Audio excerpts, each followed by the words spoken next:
Hey everybody, it's Emily with the Terrebonne Parish Library, and I'm with you on this lovely Monday in October to tell you guys a little bit about this week in history.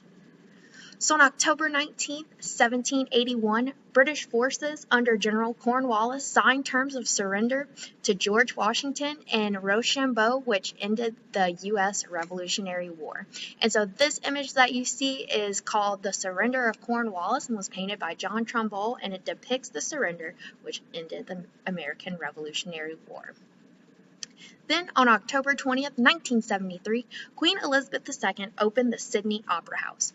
233 designs were submitted for the Opera House International Design Competition, which was held in 1956. A gentleman from Denmark was announced the winner and received £5,000 for his design. Construction was expected to take only 4 years. However, it took 14 years and over 10,000 construction workers to finish the job. On October 21st, 1520, explorer Ferdinand Magellan and 3 Spanish ships entered the strait later named for him and sailed between the mainland tip of South America and the island of Tierra del Fuego toward the Pacific Ocean. And so he was the first to do this.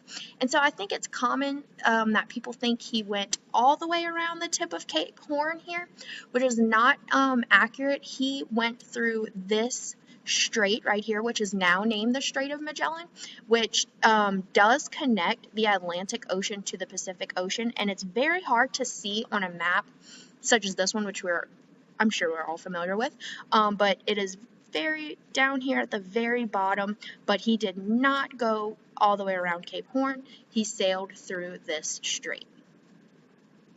Then, on October 22nd, 1836, Sam Houston was inaugurated as the first president of the Republic of Texas.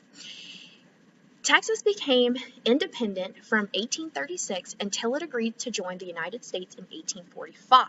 However, 16 years later, it succeeded along with 10 other states to form the Confederacy. And so that is why I wonder a lot, who is Sam Houston, right? When I go through Houston and we see all the Sam Houston, and there's the college out there that's named for him, and who is he and why is he important? So this is why Sam Houston is important in Texas.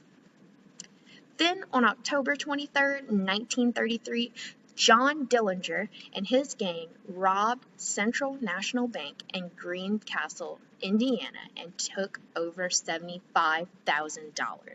So he was a gangster and bank robber during the Great Depression, and so $75,000 in 2020 doesn't sound like a lot, but in 1930s, during the Great Depression, this was a lot of money.